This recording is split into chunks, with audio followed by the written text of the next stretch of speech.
Everywhere GBS.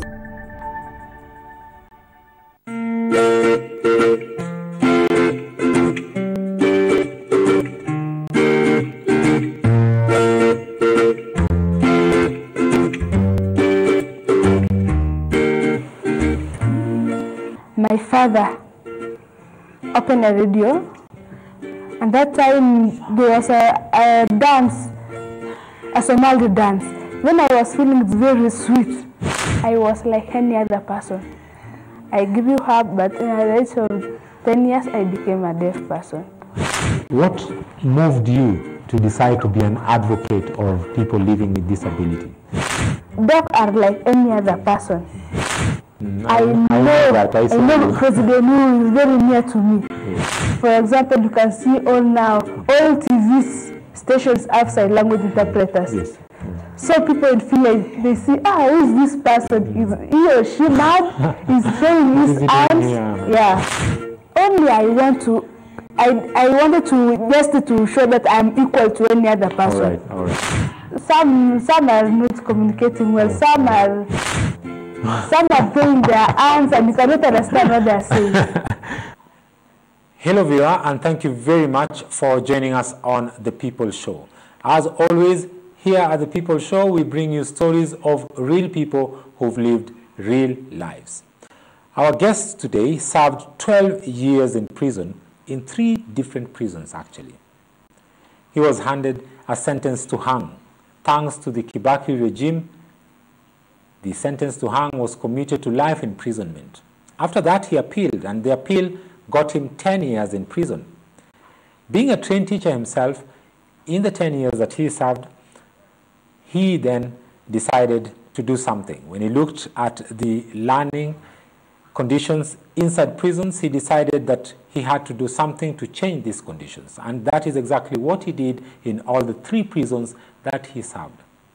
He literally even started programs that took him out of prisons to harvest books and bring them back to the prison institutions so that he can make learning better. As if that was not enough, Daniel started another program, a paralegal program this time. This program actually was meant to help those people who are in prison out of ignorance and those who did not understand their rights in prison. And believe you me, by the time of his release, 219 prisoners or inmates had walked free, thanks to Daniel's paralegal program. That's not the end of his good works. Daniel was also the chairman of the Pentecostal churches in prison. Ladies and gentlemen, we are honored to have with us in studio today Mr. Daniel Mushiri. Thank you. Daniel, karibu sana. Okay. My name is Daniel Mushiri Mwaneki. Yes. Born 1960. 1960. 1960. That is in Kirinyaga County. All right. I had a humble beginning. My father passed on when I was only 5 years old. And my mother took the role of raising me with almost nothing. My education was a problem. But with the assistance of friends and some uncles chipping in, I managed to get education. My life with other children was a normal life. All right. We shared, we joked, and we experienced some challenges together. But one thing I did not indulge myself in is involve myself, for example, in smoking, taking beer and what have you. Those were no.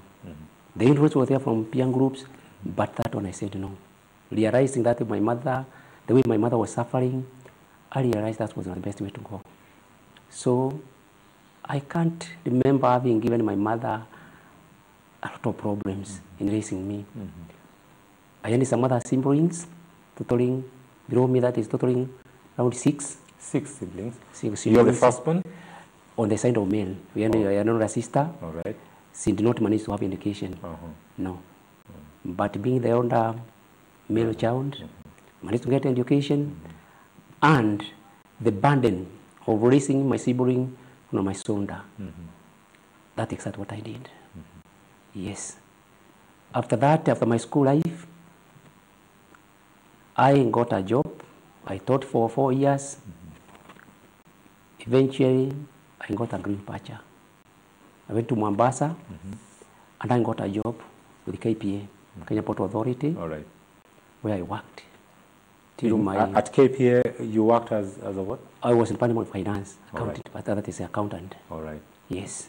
So you worked as an accountant there? In account office. Yes. All right. Yes. For how many years did you work at KPA? Around 19 years. 19 years. Yes. All right. Oh, that's a good while. Yes. Now, tell us, after that, what happened? After that, something happened which almost changed my life. I was sitting in my house one day, that was in January 2007. Yes. I was visited by strange visitors, that is the police, totaling around 17. 17 police officers. They came and they stood at my gate and they told me to strip naked. Right there? Right there. I was outside my gate. They knocked the gate. When I was open, they told me that I stripped naked. I asked why. They told me that I should not ask. They told me to comply. I complied and I stripped naked. Then they jumped in and they started beating me. Right there and then? Right there and then. They forced me to go to my house and they told me that they want all the guns, the arms and been used in robbery, plus the money I stole all my life. I never been involved in a crime. Not even robbery, even this other petty crime I can't remember of. Petty crimes, yeah. No. Neither have I ever seen a police visiting me. I'm having some engagement with police. That was my first experience. I was beaten.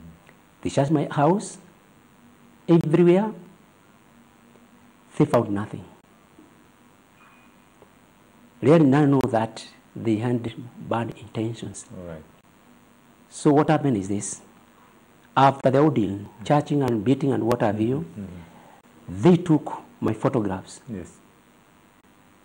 Which later on I came to realize that those photographs was used by those officers to victimize me. Yes.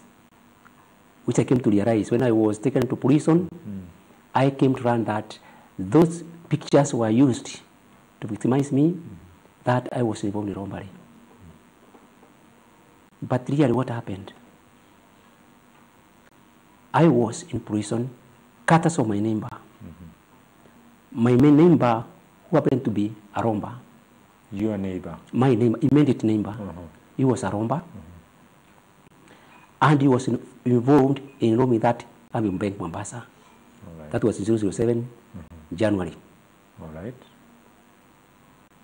He is the one who played all this role in victimizing me, bring the officers so that they can victimize me. How did I come to know about the issue of him playing the role? When I was taken to Hamban police station, Yes. he was also introduced. That is my neighbor. And out of the blue, he told the officers, senior officers who were there by then, that I should give out the guns which he used in robbery, plus the money which was robbed. According to him, you are an accomplice. According to him, I was an accomplice. And there, I was also beaten, and we were taken to prison. I tried to thank the police that I know nothing about the issue of robbery. I've never been involved with robbery, but they could hear nothing. So eventually, I was taken to Simulatewa police station. That was in January 2007. I was booked there, in remand for almost more than a year. A year in remand. A year in remand. Yes, knew the case. While in remand, I requested the officers in prison to talk to the man who brought me to prison. I was taken to him, to where he was residing. That is your neighbor now? My neighbor. Yes. But we are in prison already. You're in prison now? Yes. And with the officers, I sat down and asked him, I want to know the truth. The reason as to why you found it worthy to victimize me, to frame me to be in prison, and to be into prison, without fearing or having any mercy. He just told me the reason as to why he played the game to find me in prison. That while he was in prison, as I already say, that is a jail band. Yeah, he used to go in and out of prison. That while in prison, I used to misbehave with the wife. That I used to sleep with the wife. And that's the reason as to why he victimized my framed me to go with him in prison. So that punishing you for that? It was punishing me because he arranged that I used to sleep with the wife. Yes, and he said that he can't go to prison and leave me misbehaving with the wife. And that's why he scooped the story. Even he's the one who organized my photograph to be taken by the officers and taken to the bank, which was robbed. From there, those officers from the bank, they came and identified as a robber, having seen my photo. And that's why I found myself in prison. Now, I want to talk about now after you've served, you've been to remand, and then now I want to talk about the sentence now. Yes. After the case was heard and then the judgment came. After the case was heard, the judgment came, and I was sentenced to hang. You're sentenced to hang. Which year now was that? It was 2009, December 2009. 2008, sorry. Yes. 2008. I was sentenced to hang. The judge said that the prosecution approved the case beyond any sort of doubt that I was involved in the robbery. And I found myself being sent to hang, where I stayed for almost 2 years, serving death sentence. Death sentence. Luckily enough, I'm out of the blues. The former president, Mwai Kibaki, commuted all those who were sentenced to life sentence. And that's why I found myself serving life sentence from 2009. I want you to give us a feel of this. I mean, what does it feel like knowing that anytime someone is going to come and take me out and then I'm going to be hanged? I mean, how is the state of mind and heart during that time when you're waiting for your death? While in remand, I was having a lot of hope that I would go home.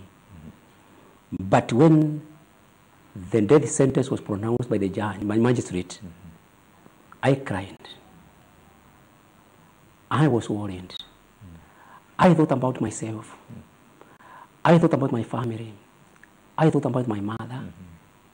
And honestly speaking, it was scary. And I imagined why this man, so-called neighbor, couldn't do what he did to me. Did you feel grudge? Did you feel anger? What was the feeling? I just would like you to share with us the feeling. Is it a feeling of anger? Is it a feeling of sadness? Is it a feeling of fear? As a human being, as a normal human being, I was angry. I felt bad. I hated the man. And revenge was in my mind. That at the time when the death sentence was pronounced, I felt like killing him. But then, after a week, we were organizing, feeling bitter. One of the pastors Brother is a pastor. He knew my story. He called me to his office. We talked. And after that talking, I left his office as a changed man. With a heart of forgiveness. And after around 2 months, I requested to visit the man who victimized me, framed me to be hanged. You are still locked up in the same prison? Same prison, same whatever prison. I asked to talk to him. I was taken to him. We are different ones. And by then I've already known Christ.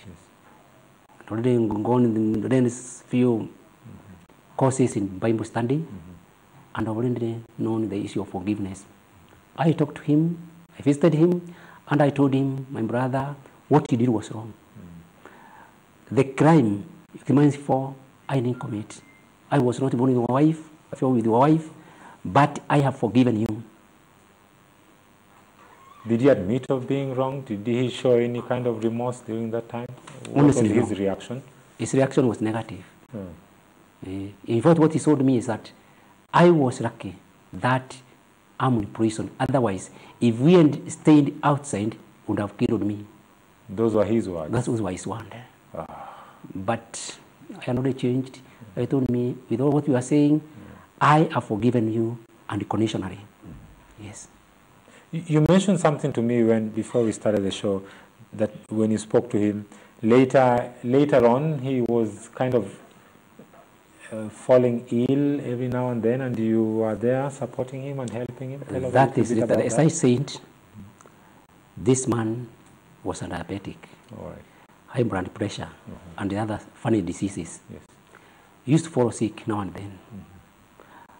By then, in my school prison life, I was promoted to be a trustee. A trustee is the highest rank you can rise as a prisoner. That is, you are in charge of other prisoners. What qualifies you to be, awarded that position of a trustee? Your character and the role you played in change the status of the prison. Then the prison recognize you that you can play a bigger role, and you can also take care of other prisoners. Yeah, in monitoring them. Okay. Yes. Now, we have a few minutes that I would like you maybe to shed light on this, and then maybe you can continue a little bit later. But now, being in prison, and now this is where I am now. Yes. We spoke about education. Yes. And your role, the role that you played in terms of making this better and everything. Yes. Maybe before we can go to that, you can just narrate to us a little bit. What was the education program like before you chipped into, you decided to actually do something about it? Yes. After being in prison for some few months, I asked myself, what can I do to the society inside and even outside? And that was one. I needed to do something positive. I joined the issue of Bible study. It's a first stage. And I enrolled, and after getting the word, I started changing other students in advising them. But that was not enough. I realized, after talking to many prisoners, I realized their ignorance. That is, the statistics we have in the prisons, 70% of the prisoners are illiterate. 70% of prisoners 70% of the prisoners in Kenya, they are illiterate. All right. And I realize, if this is the statistics, how are these people managing to stand on their own in court and even in their well-being? Sure. And I realize the best thing to do is to chip in. I've been a trained teacher. I realize the experience I had, I got involved in changing the environment in prison as far as the school is concerned.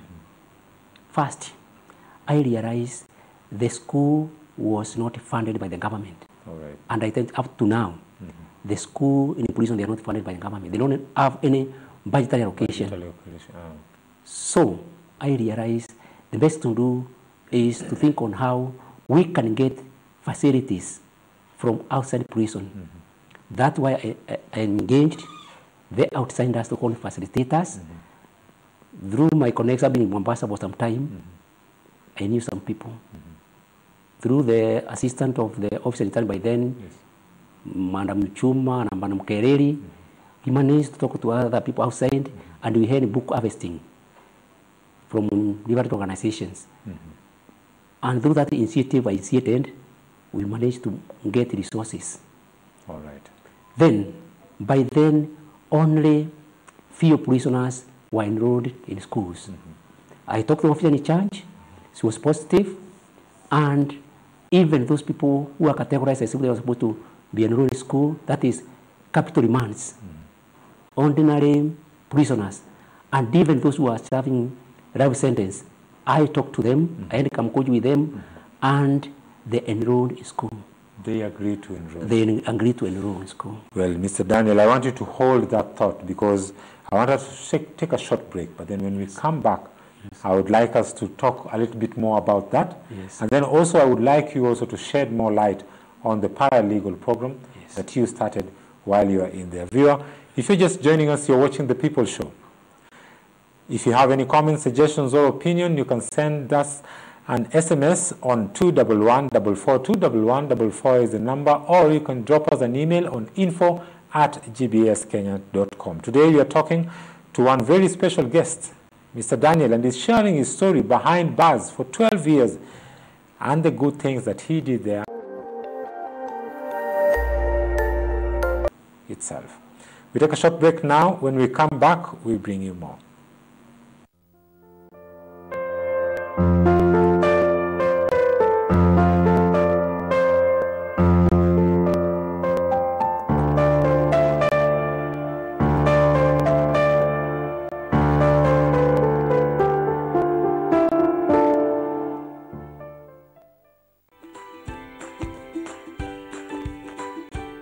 How many of you use your real names on Facebook?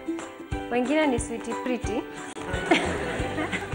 You must succeed in being an eagle and not a chicken. I'm seeing myself owning the biggest media house in Africa. Yes, I could employ you, in fact. Yes. All right, now it is going to another direction. But that's a question. When you are born and when you grow up, now you do the work. You become a person who likes the country. You understand, right? I mean, not getting a job at Kenya Power, right? And you know what? Who you are online is exactly who you are offline. And who you are offline is who you are online. 여러 군데 가서 강연을 많이 해보는데 So I've been to many places to give lectures. 우나일레 와서 이러면 Whenever I say 우나일레 와서 눈썹으로 인사를 대답을 해요. they respond with their eyebrows.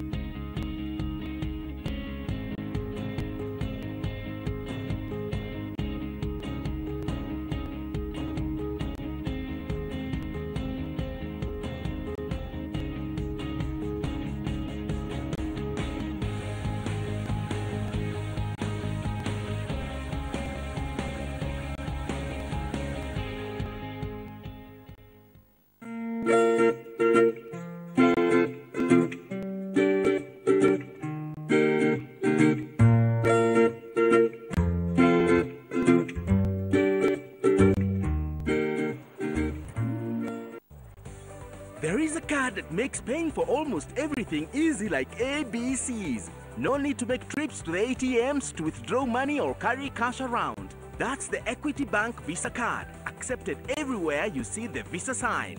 Use it to pay for food and drinks, fuel, shopping, pay for your Uber ride, shop online, travel and hotel bookings, and so much more. Pay conveniently and free of charge. Card security is guaranteed thanks to the chip and PIN technology that protects your card from fraud. Start paying with your Equity Bank Visa card now and enjoy the convenience of not carrying cash.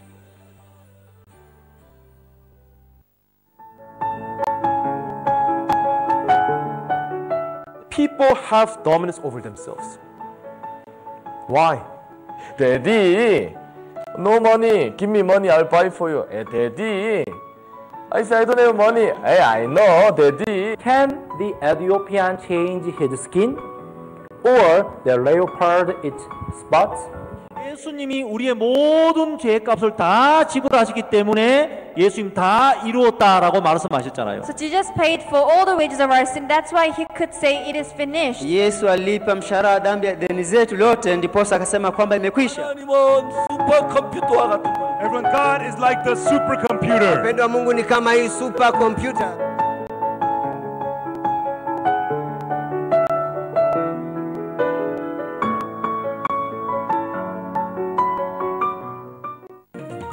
Hello viewers, welcome to Women's Views. What you see is what you get. Very exciting and fun. We grew up in a certain community and we were told this is how women are. Everybody was coming with what they can get. This is not a joke. You signed up for life. Very interesting. A woman is this. You want somebody else to do something for you that you can do for yourself. You know what you're doing, a great job. You keep doing it. You are going to school to become a musician. Like, seriously?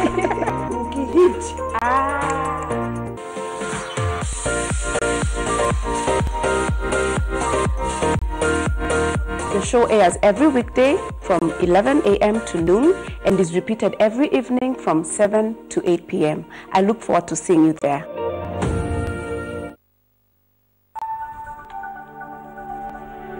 Everywhere, GBS.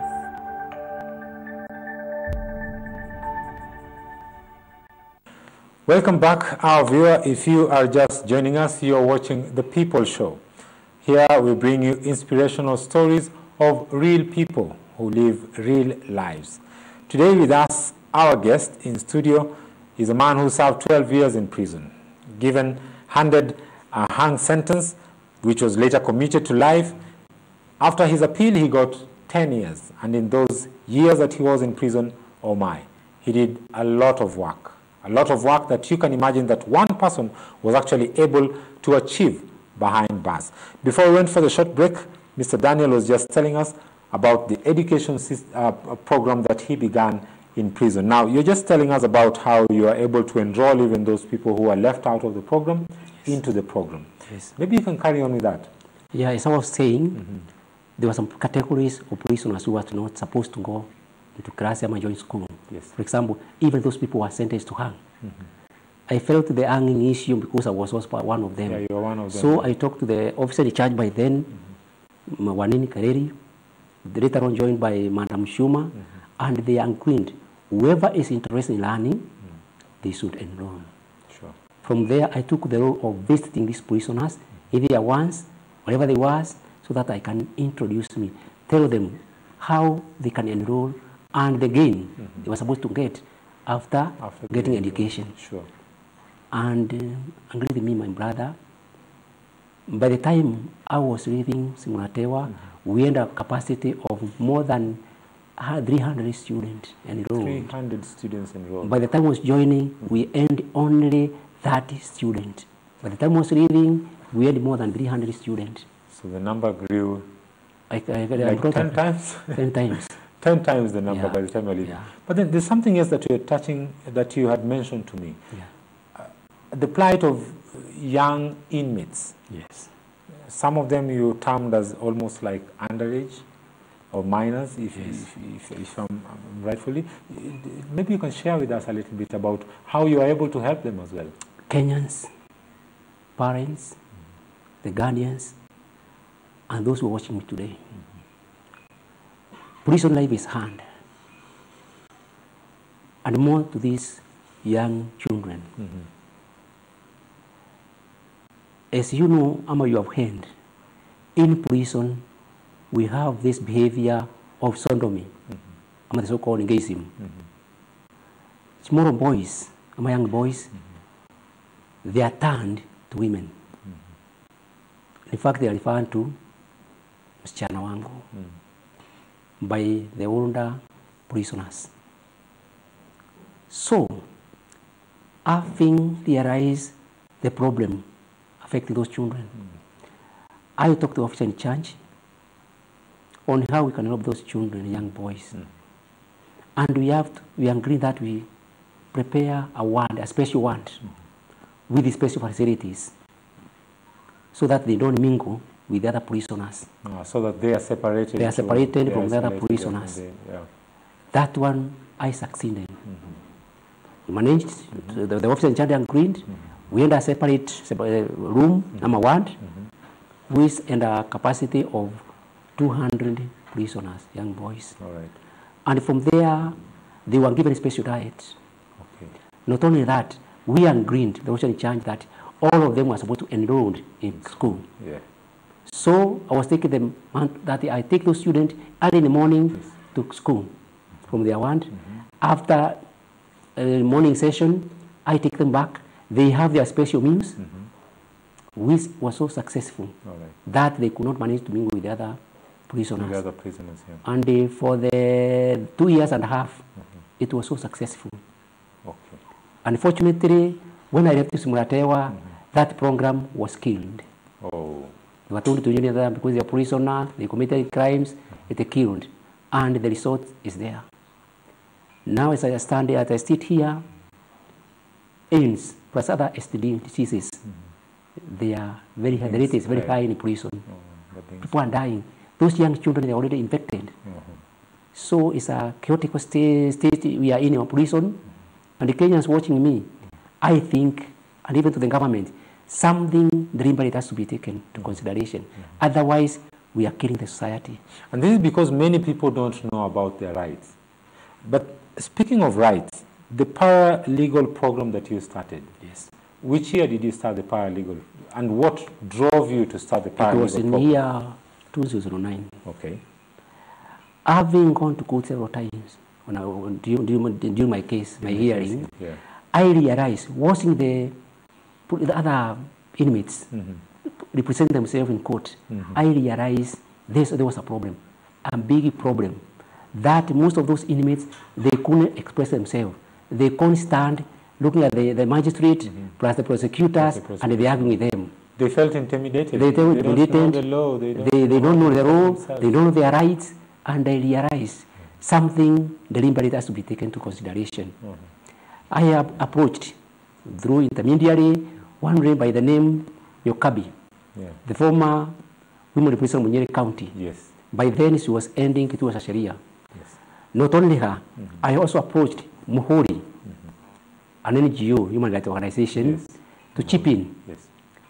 Luckily, and by God's favor, they agreed, and we started a paralegal program in prison, that is in Malatewa prison, which was so successful. Being the pioneer, we trained around 20 inmates who were by then informed, and they started assisting the inmates in represent themselves in court, how they are supposed to know their rights, some simple criminal rules, plus lighting submissions. Because these prisoners, they don't have, most of them, almost 90%, they don't have lawyers. I mean, they represent themselves. 90% of the prisoners, they don't have legal representation. That's difficult. It is difficult. And I think maybe one of the reasons why then our prisons are crowded is because these people don't know how, there's no one to defend them. And there's no I wish the government officers watching me today, they can realize the problem they are facing. The prison is flooded. Why? Because most of the prisoners are ignorant. They don't know. And they don't get help from the government representation. Ignorant, is it, am I right if I also say maybe because of the ignorance, they also serve time because they are, I mean, they are innocent, but because of the ignorance, then they have to serve time? To some extent, ignorance. But then on the side of the government, Munda Wari, when he was the Minister for Internal Security, tried. But after that, I mean, it came with the open door policy, which also made prison somehow conducive environment. But even today, if it not for this paralegal issue, most of the people who are acquitted from prison is not because of legal representation, it's because of paralegal, those who are trained, those who are trained. They are doing a marvelous job. And I am 100% proud of what we started. I'm happy. That's a great initiative. It's a great initiative and they're doing well. I can tell you, to visit the court, talk to the judges.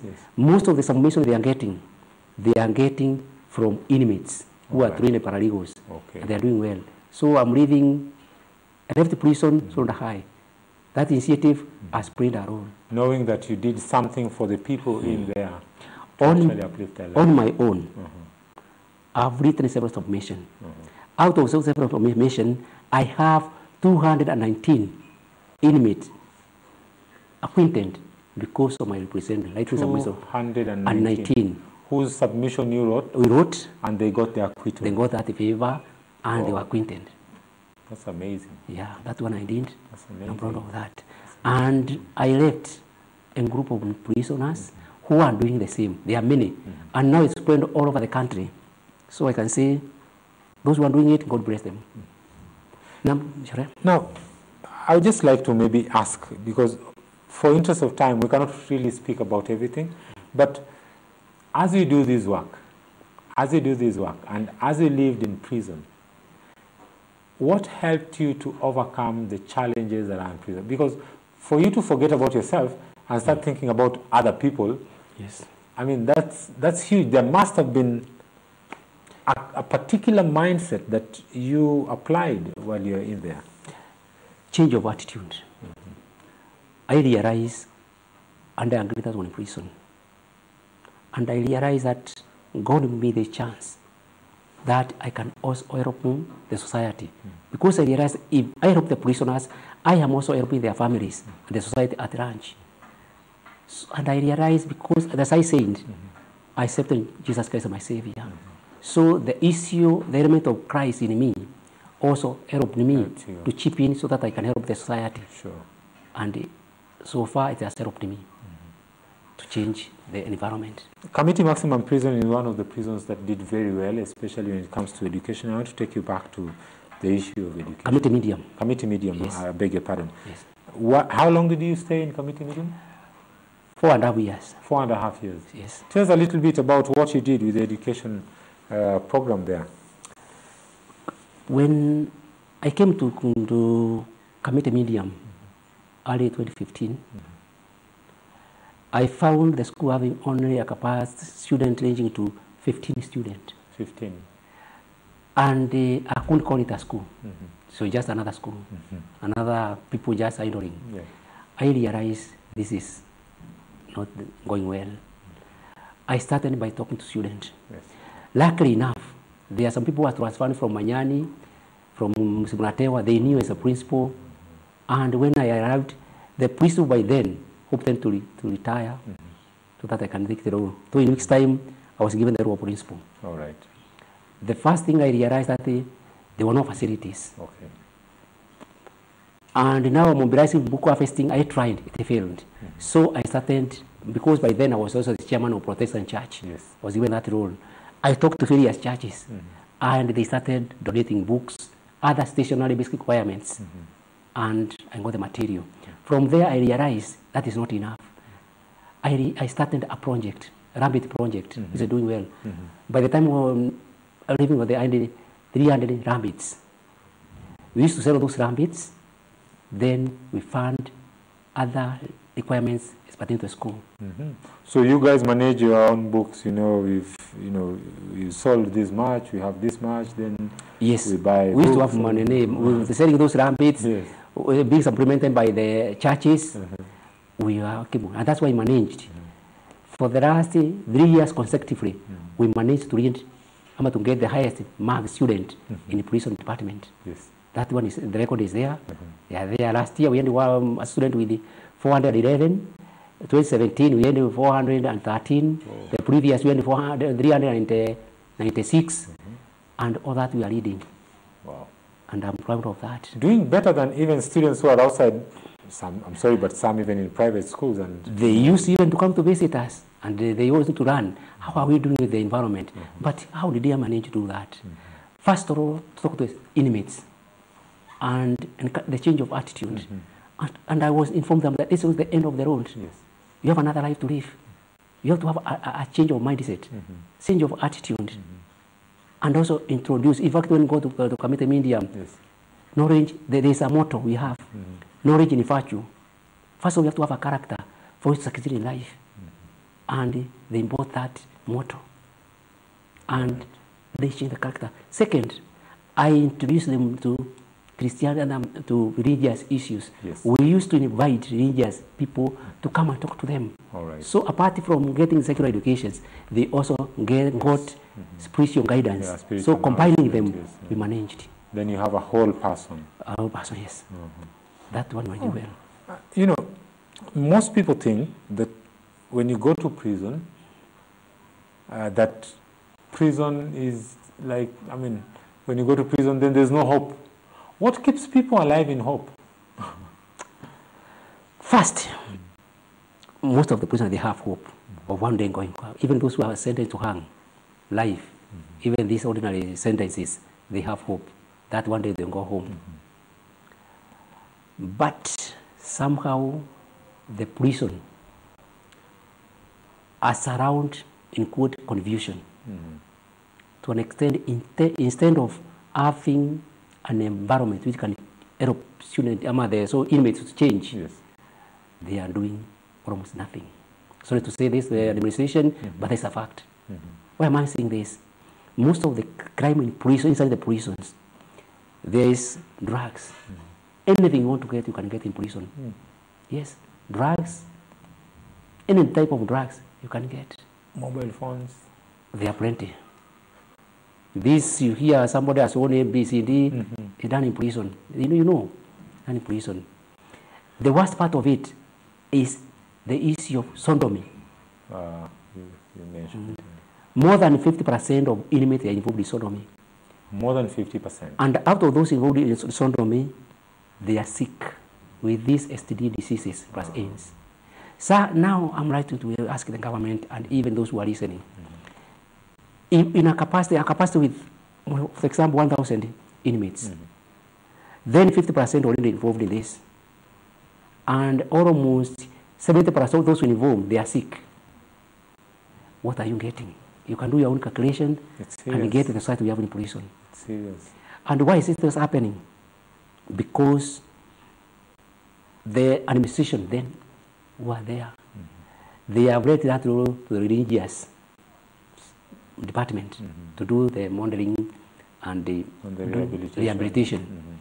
But there's now this other church, they also compromised by the administration to an extent they are ineffective. And now it's in chaos.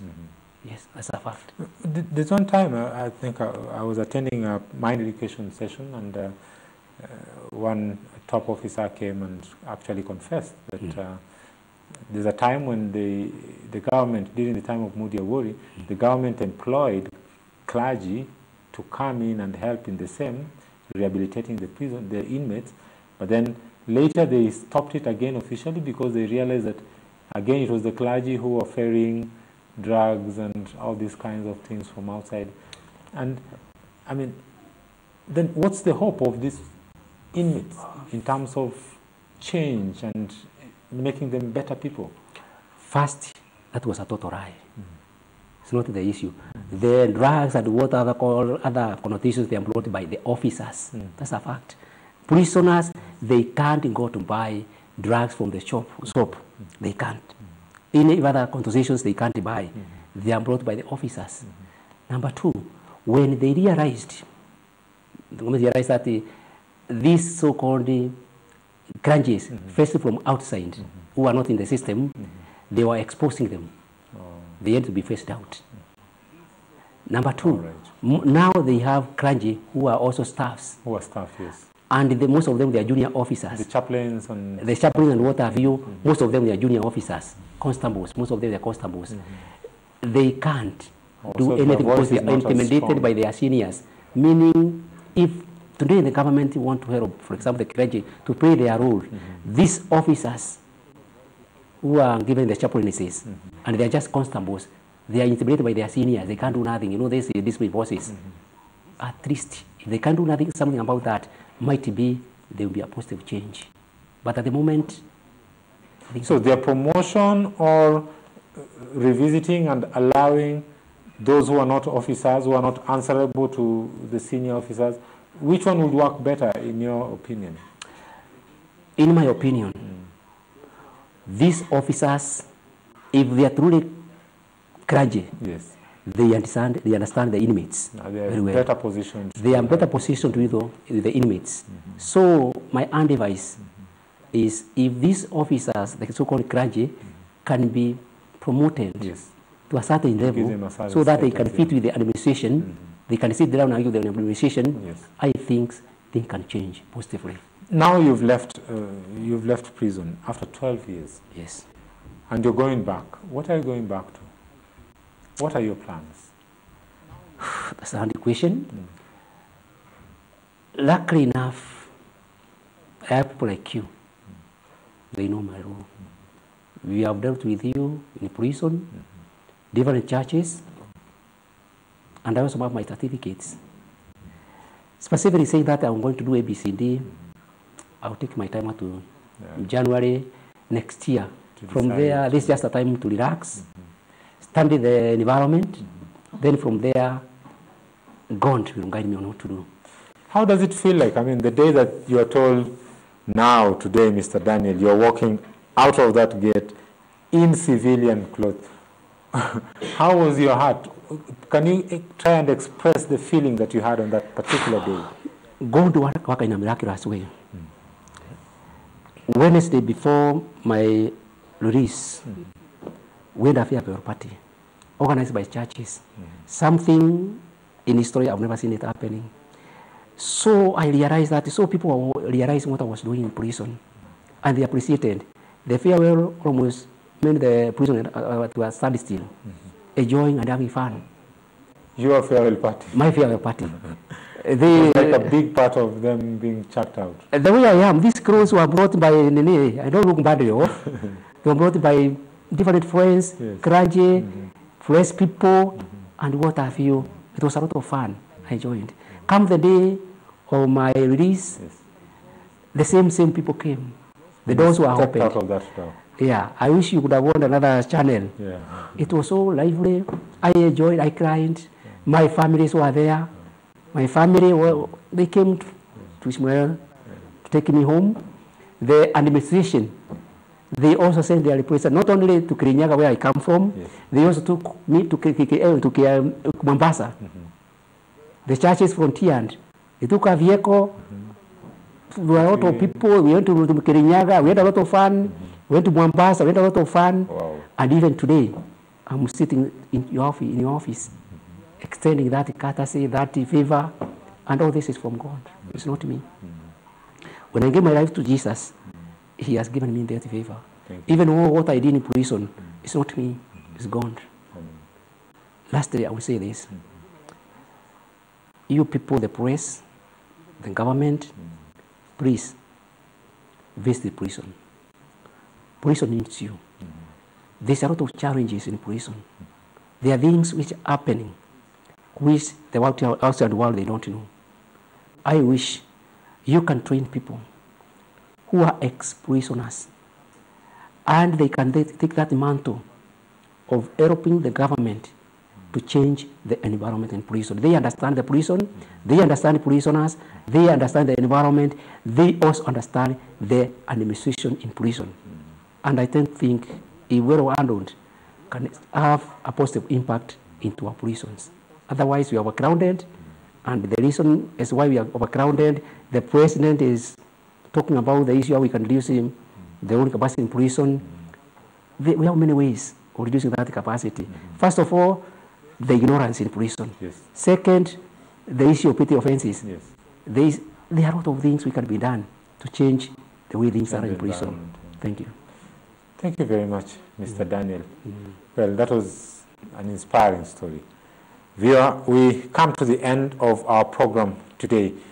And indeed, as Mr. Daniel has said, if you listened to him carefully, quite inspiring. And it's amazing that 12 years in prison, but then spending the 12 years doing something positive, impacting on the people living in there. And that's why we thought he was worth to sit here as a guest in the People Show today. Well, if you have any comments, suggestions, or opinion, you can send that to our SMS line 21144. You can also drop us an email on info@gbskenya.com. My name is Timothy Omondi. Until next time, thank you very much for joining us. Bye-bye for now. God bless you.